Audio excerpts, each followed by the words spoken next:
so I'm going to campur BM English. No problem. Yeah, so I'm just Are you Sarakian? I grew up in Sarawak. Okay, yeah, I no grew up wonder in you Uri. have your Sarawak. Yeah, my mother was a teacher. Yeah. Okay. Is it live? Yeah. Okay. Yeah, so we're going to use the microphone as well. Oh yeah? Yeah.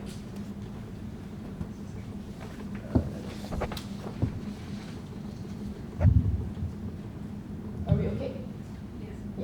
Okay, so good afternoon everyone. Assalamualaikum. Hope everyone's staying at home and staying safe today. Thank you so much for joining us on Undi 18's first ever Lapis session. We hope to do this monthly, just so that we can bring our country's leaders right to you on your phone or on your laptop, wherever you are. So today for our very first ever session, we have YB Datuk Sri Fadila Yusof today, who is the Menteri Kanan Kerja Raya of Malaysia. And I'm personally very excited because I grew up in Sarawak, so my mother was a teacher in Miri, and I feel like it's always really nice to just go back to my second home once in a while to keep in touch. Yeah. Hi, thank you, Kira, for Yeah, having me with you. Thank you so much for being here today. So briefly, a little bit about Undi 18. Undi 18 started as an NGO, student NGO in 2016 with the aim to empower young people to become more active in politics. We started because we saw that was the year Donald Trump was elected in the US. We were students, and then we felt like, oh, this is very interesting that how young people were just so active and so interested in what's happening around them. So we figured, kalau dekat Malaysia, macam mana kita boleh memperkasakan belia lagi untuk aktif dalam politik. Jadi Undi 18 was started because of that. And then since then, as you know, we've managed to work together with all political parties to push for lowering the voting age. And today we do a lot of youth programs, youth empowerment programs, just to equip young people with critical thinking and knowledge. So I'd like to just quickly introduce our guest of the day, and then I'll jump right into the good questions. So our guest of honor today, Dr. Sri Fadila Yusof, was from the state of Sarawak, and he actually got his tertiary education at University Malaya, just like my mother. Yeah, so he started into politics. His foray into politics saw him elected as a member of parliament in 2004, where he held various positions in both the public and private sector. As member of parliament, he held various positions, namely committee member of the Barisan National Backbenchers Club, member of Women and Gender Caucus, parliamentary representatives to the UN General Assembly New York, and head of delegation to Asian Interparliamentary Association in Iran. The recent political turmoil in Malaysia, which led to the change of government, sees him being appointed as the current senior minister under the infrastructure cluster, where he also holds the post as the Minister of Works since the 10th of March 2020 under the Perikatan Nasional PN Cabinet led by the Prime Minister Muhyiddin Yassin. So with no further ado, I think I'll just jump into my first question. So YB Fadila, YB telah menjadi ahli politik selama lebih kurang 30 tahun.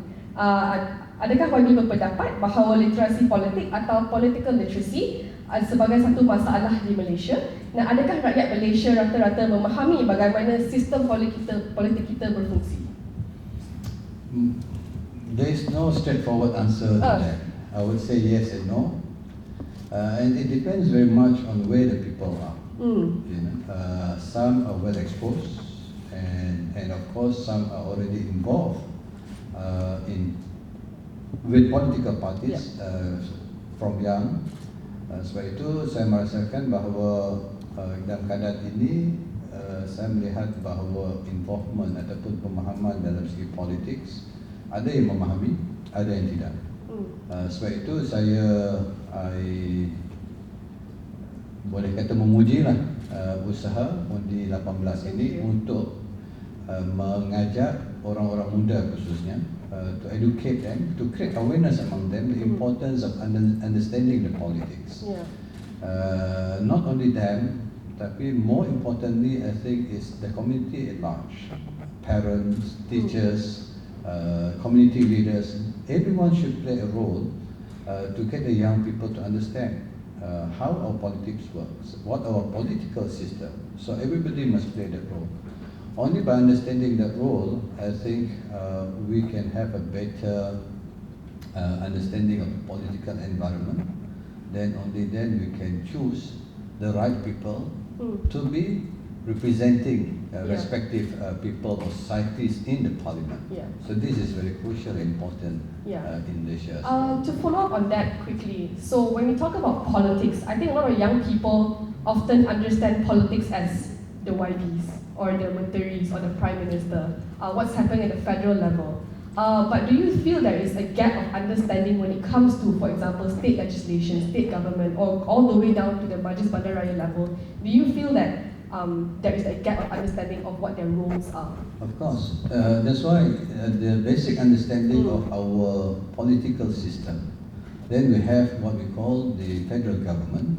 And federal government, there are two important houses that we must understand. The upper house, which is the Senate, and the lower house, which is the Dewan Rakyat. Dewan Rakyat are elected, where we have election and elect the people. Senates are appointed either by the state, recommendation by the state, or it is appointed by the federal, recommendation by the federal government to the Agong. Then we have the state government. State government are those representing the people at state level. Dewan Undangan Negeri, we call it. Then we have the third government. The third government is the local authorities, where all the councillors are being elected through recommendation from the party system, the political system. So this is where we need to understand. But unlike other countries, we have different practices and so on.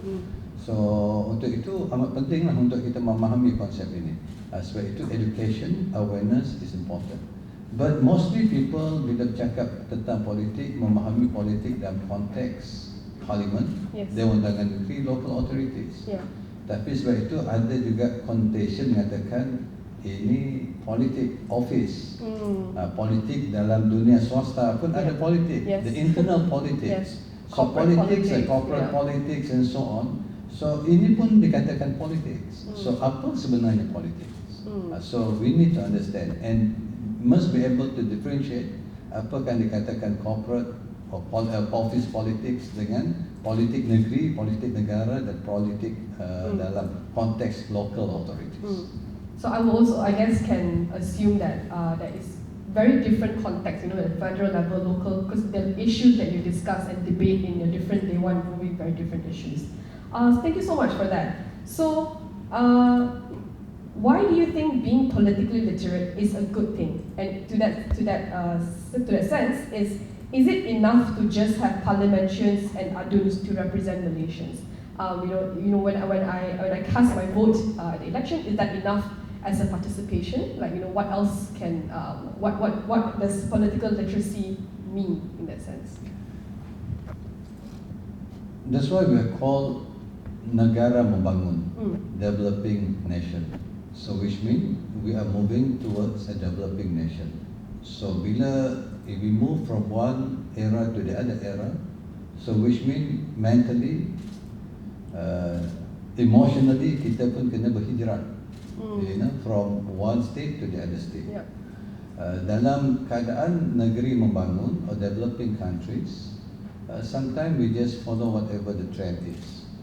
So my generation or my father's generation and the younger generation, my anak, my children will be different. You know, it depends on what are the practices or the understanding at that particular time. Kalau kita go back to kemerdekaan, for example, what was important then is to get merdeka. So perjuangannya lain, understandingnya lain. Now we are already post merdeka. So what we are moving now is into developing nation. So developing nation, this is where I think we need the next step. So gone are the days where orang boleh mengundi based on sentiment. What we need to do now, people must be well informed.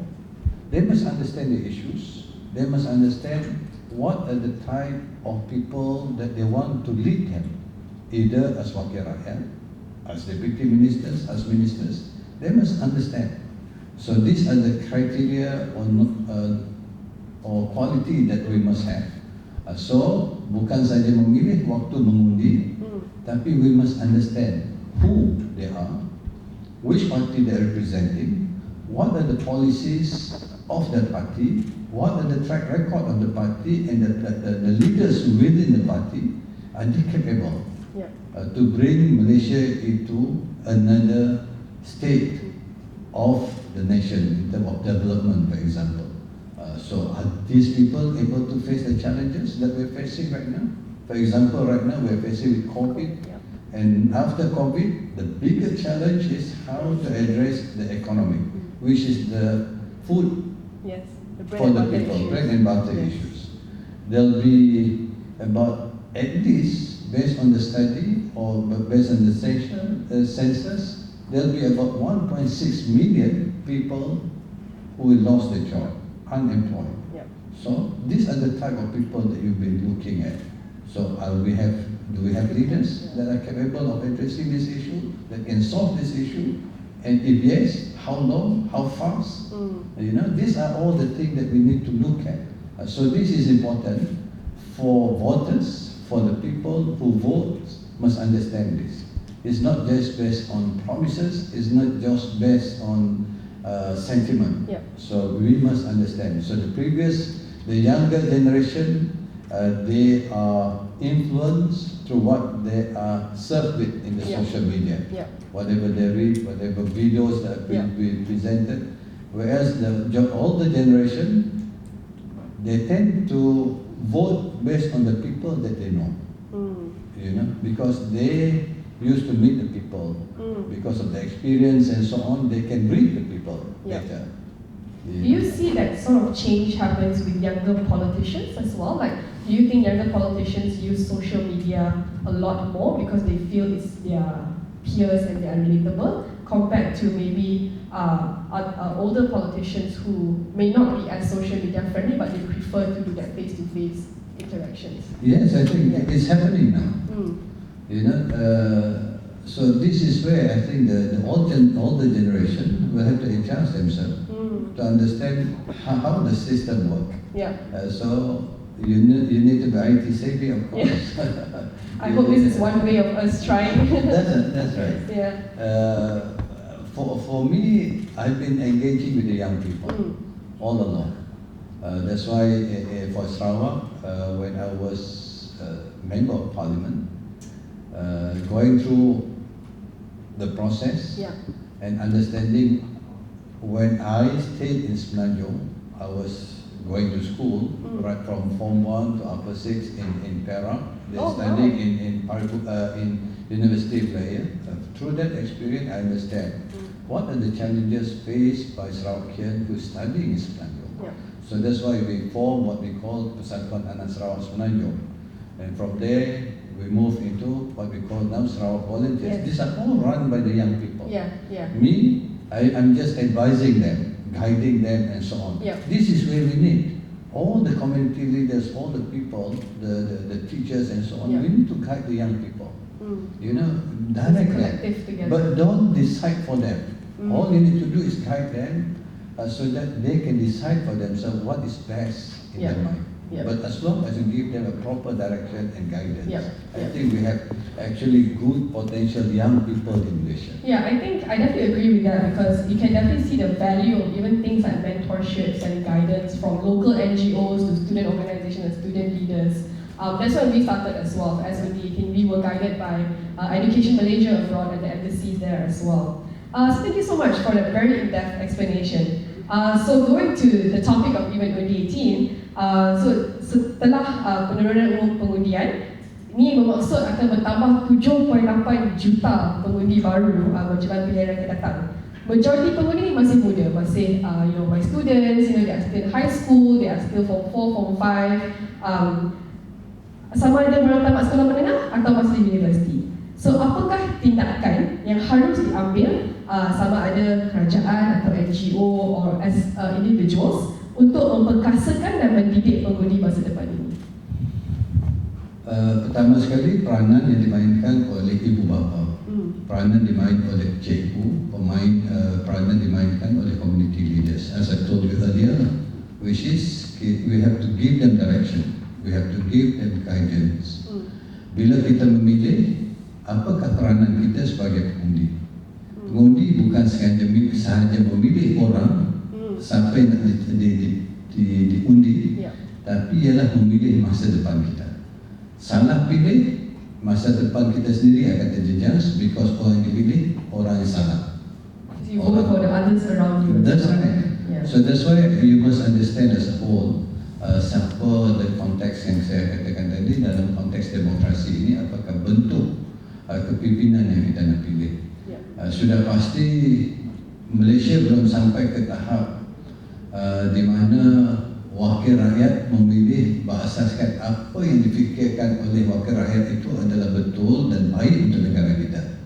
Dalam konteks negara kita, we are still practicing the party line. Yeah. Apa yang ditetapkan oleh parti itulah yang diundi ataupun ditentukan oleh wakil rakyat. Are there benefits and I guess disadvantages to that? Of course, there's a pros and cons. And that's why I'm saying this now. When we are developing countries, sometimes you still need affirmative actions. So affirmative actions means you need a consensus among the party. If you leave it to individuals, you must understand that the individuals is coming from different background. Can be very chaotic, I imagine. That's right. Yeah. When I say different background, there are people who are representing the urban areas. Yeah. There are people who are representing the remote areas. Expectation of people from remote areas, they are looking at what are the development coming to my area. Is there any road project? Is there any electricity project, water project? The urban people are not talking about this. Yeah. They're talking what else can you offer us? Yeah. In terms of services, Yeah. in terms of economic opportunities, in terms of Different priorities. Different priorities. Yeah. So if you leave it entirely to the respective people, so it depends very much on the number of representations. So So to this power, you need consensus. that's why if you recall, the presidential is based on one people, one vote. So which means if you talk about that, the urban areas will have more voting rights because population, many more people are staying in the urban areas compared to the rural areas. Definitely the rural areas will be left behind because of the voting system. That's why our system are slightly different from other countries, developed countries. So these are the adjustments you need to make and to make people understand that there's no one system that fits all. And dia berlainan latar belakang. So end of the day, what is best for Malaysia? So this is where the continuous education awareness program to make the people understand, especially the young people. Not only young people actually, even the older generation also need to be taught. Do you think that's going to be more difficult or easier? It is a challenge. Okay. Because right now, as I told you, people are voting based on sentiment. Yeah. So regardless of what age, your emotions will guide you. And end of the day is emotion. Yeah. You'll be surprised to say that some PhD or doctors, doctorate people are voting based on their sentiment. Because based on what are written in the social media. If you evaluate, well, that's it. That's Malaysia. Because we are more emotion rather Because you than... do, I guess, I mean, you wake up, you tengok social media, you tidur pun tengok social media, so memang tak boleh avoid juga kan. So I guess it's also up to, I mean, if we are aware of it, or even as politicians, then what are you going to do about it, right? Instead of just, saying that, oh, I can't help changing these people's mind. I always believe that you can change people's mind as long as you able to appeal to them. So now just zooming into the Sarawakian context. The state elections are coming up soon. What are the initiatives from the state government to do outreach, especially from an educational perspective on creating awareness for young folks? I don't think the lower the voting age would be in time, I'm not sure, depending on the situation. But if the voters are young voters are ready by then to be able to vote, what are the initiatives by the state government to ensure that they know what's happening? Number one, I think SPR is doing a good job. So they're providing this training. Where they have special program to train people in terms of creating awareness and also the importance of voting. Number two, in the state, there are a lot of, there are few actually, NGOs and also associations We have Sebukas, which is looking after the young group. We have Sarawak volunteers. We've been doing a lot of program, not only charitable, but in terms of leadership program, they're doing what they call Today for Tomorrow. That's leadership program, and partly to not only train them to be leaders, but for them to understand about how to manage a country, association, and so on.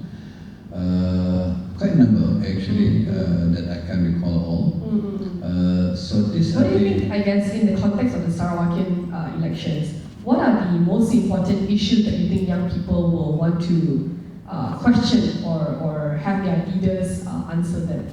Based on the survey that was done by Sarawak volunteers, with engagement, when I went to all the forum, the session, the dialogue that they had, that they organized, number one, what they want to know is what are the vision and mission of the country, how the state manage the state, what is there for the young people. But surprisingly, number one that they're looking at when it comes to who to choose to represent them is they're looking at integrity. Integrity. And integrity is one of the key issues that they want to look at, other than of course the mission and vision. So that will be the area that is one. And secondly, of course, looking at jobs, the job opportunities, business opportunity for the young people, and giving more opportunities for young people to be involved in the decision process. So these are the areas that we're looking at. Based on the COVID pandemic that's going on, do you think Sarawakian youth are impacted differently compared to because every time we talk about youth, we always talk about in general belia, but youth are not in Malay, right? We are made up of different backgrounds, different areas. A Sarawakian youth and KL youth obviously experience very different situations, very different problems. In the context of the pandemic, how do you think Sarawakian youth are affected differently? Whether obviously it's not good, but how are they impacted differently? And what can, I guess, as someone who is from KL, how can we empathize and work together? Whenever there are crises, there's always an opportunities. That's why we say when we come to a pandemic, there are people who are suffering because of that incident or pandemic, but there are people who are getting some opportunities, especially the online businesses and so on, and gig economy. These are increasing. But the challenges in Sarawak, because in terms of communication gap, in particular internet and so on, that poses a challenge to us, especially those studying in the universities, even in school, when you want to migrate into online education. So the remote areas, even not only remote areas, some town areas, they're not well connected, where there's black spot and so on. So this will be, of course, for those studying, sitting for exam and so on, they will not be able to attend classes online. So this will pose a lot of challenge for them. So that's why in Sarawak, I think the state government is focusing on how to speed up the connectivity in Sarawak. They have allocated quite a huge amount, but still it is a challenge because of the size of the state. And even in Semenanjung, I think even going to Hulu Langat, I know you still have the challenge in terms of communication. So there's no two ways about it. We need to improve our connectivity so that only then digitalization, the digital economy and so on, we can drive it, because this will be the future. We're talking about IoT, we're talking about big data and so on. Without basic connectivity, it's going to be very difficult. That's right. Actually, speaking about online businesses, as you can see today before us, we have a couple of Lapis. So Undi 18 actually collaborating with Ibupreneur, also an organization who is trying to find an opportunity within a bad situation. So they actually work with low-income mothers to create, to generate income from their kitchen themselves. So Ibupreneur is actually a youth-led social enterprise where all profits go go to the mothers themselves. So we are very happy to also introduce Ibupreneur to other people out there. Well done. Yeah. So and I think because the theme is just very numb, like Kek Lapis, So I figured, why not actually have Kek Lapis during the session? Yeah. So I think we can try it out later if you like. Unfortunately, I'm fasting today. Oh no! It's okay. Well, I'll say to Sakina to we can always do the most Malaysian thing and tap out back. Oh, Yeah. But so thank you so much, YB. So I think just a few more questions. We have about 10 minutes left. Speaking again about political participation and sentiments and social media, like you mentioned earlier, the dangers of social media and the cons, I guess, sometimes is the issues of fake news or misinformation atau berita palsu. So as leading up to elections or even political situations or political drama, fake news will become a very, very big problem, regardless of what's either on Facebook or WhatsApp messages. I get WhatsApp messages every morning from my Taman WhatsApp group saying this vegetable will cure cancer. But things can be as harmless as that or as harmful as lies or manipulation. So I know that SPR or MCMC did some workshops on like cilik media and things like that. But how can we as a society be more aware of these kind of problems?